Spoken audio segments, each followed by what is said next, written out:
এই tense pad বা adhesive যে ইলেকট্রিক প্যাডগুলো আছে, এই প্যাডগুলো আমরা যখন পেশেন্টের গায়ে আপনারা যখন ব্যবহার করবেন বা দিবেন, তখন সেন্টারগুলোতে বা চেম্বারে সাধারণত একটা জিনিস সবচেয়ে বেশি লক্ষণীয়, সেটি হচ্ছে যে একই প্যাড বিভিন্ন পেশেন্টকে দেওয়া হয়।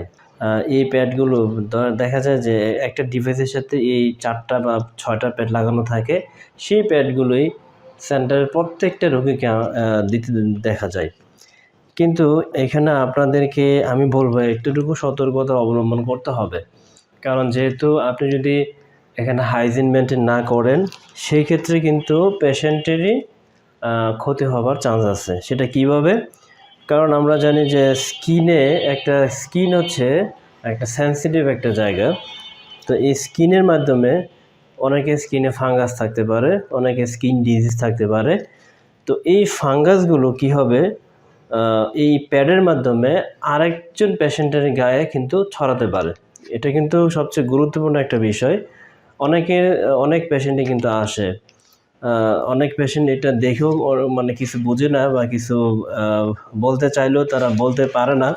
তো এখানে আমি আপনাদের কাছে এতটুকু রিকোয়েস্ট করব যে আমার নিকট থেকে অ্যাটলিস্ট আপনারা যখন এই প্যাডগুলো একজন পেশেন্টকে দিবেন, সেটা ধরুন এক পেশেন্টের ক্ষেত্রে একটা প্যাড আলাদা করে ইউজ করাটা একটু কঠিন এবং চার্জেবলও। তো এটা আসলে এই বাড়তি চার্জটুকু পেশেন্ট নিতে চায় না বা নিতে পারবেও না।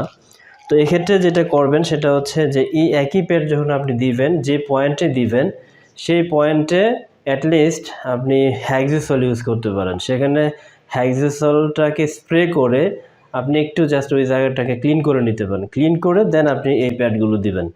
তাতে করে কি হবে, আপনার ওই জায়গায় যদি আপনার কোনো ধরনের ফাঙ্গাস থাকে, সেক্ষেত্রে ফাঙ্গাসটা আপনার ডিস্টার্ব করবে না এবং এটা হাইজিন মেনটেন হলো। এবং সাথে হচ্ছে ওই জায়গাতে যদি কোনো ময়লাও থাকে, সে ময়লাটা কিন্তু আপনার ক্লিন হয়ে যাবে। তাতে করে কি হবে যে একজন পেশেন্টের থেকে যে আরেকজন পেশেন্টের গায়ে যে বা স্কিনের মধ্যে যে জামটা ছড়াতে পারে, এই জামটা কিন্তু আর ছড়াবে না। তাহলে আপনার কিন্তু আপনি যে একজন চিকিৎসক হয়ে যে টার্গেট নিয়ে পেশেন্টকে চিকিৎসা দিচ্ছেন, সেটাও ফিল আপ হবে এবং এটা খুবই গুরুত্বপূর্ণ আমার কাছে মনে হয়েছে। তাই আমি আমাদের নিকট থেকে আপনাদেরকে এই বিষয়টা বলে দিলাম। কারণ যেহেতু আপনাদেরকে এই ইলেকট্রিক প্যাডগুলো আমরা প্রোভাইড করতেছি, সেক্ষেত্রে এই সতর্কতামূলক বিষয়টা আপনাদেরকে জানানো দরকার। এই জন্য আপনাদেরকে বিষয়টি বলা। ধন্যবাদ।